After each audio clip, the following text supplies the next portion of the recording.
যাবে। যেমন বইয়ের পাতা একটার পর একটা পড়তে থাকে, ঠিক তেমনি ভাবে আল্লাহ রাব্বুল আলামিন যখন তার ইসরাফিল আলাইহিস সালাতু ওয়াস সালাম যখন সিংহায় ফু দেবেন, তখন এই পৃথিবী সব কিছু একেবারে আসমান একটার পর একটা পড়ে এই পৃথিবী সব কিছু একেবারে লন্ডভন্ড হয়ে যাবে। এরপরে কিয়ামত শুরু হয়ে যাবে। আল্লাহ রাব্বুল আলামিন বিচার ফয়সালা শুরু করবেন।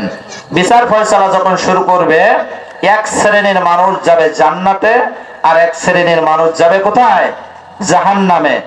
জান্নাতে যারা যাবে তারা কি এমনি এমনি জান্নাতে যেতে পারবে?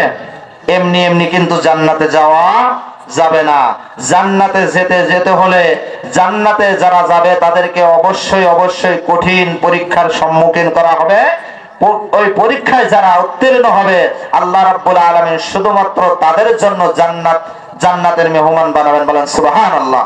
সম্মানিত ভাইরা আমার, তাহলে আমরা আল্লাহর কাছে পরীক্ষা দিয়ে সর্বোচ্চ জান্নাত যেটা জান্নাতুল ফিরদাউস, ওই জান্নাতে যেতে চাই, নাকি মানে সাধারণ একটা জান্নাত হলে আমরা খুশি হব?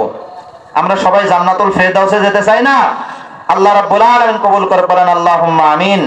সম্মানিত ভাইরা আমার, এই জান্নাতে যেতে হলে আপনাকে আমাকে অবশ্যই অবশ্যই পরীক্ষা দেওয়া লাগবে। পরীক্ষা ছাড়া কেউ ভালো কিছু অর্জন করতে পারে না। এই সূরার মূল আলোচনা হচ্ছে ঈমানের অগ্নি পরীক্ষা।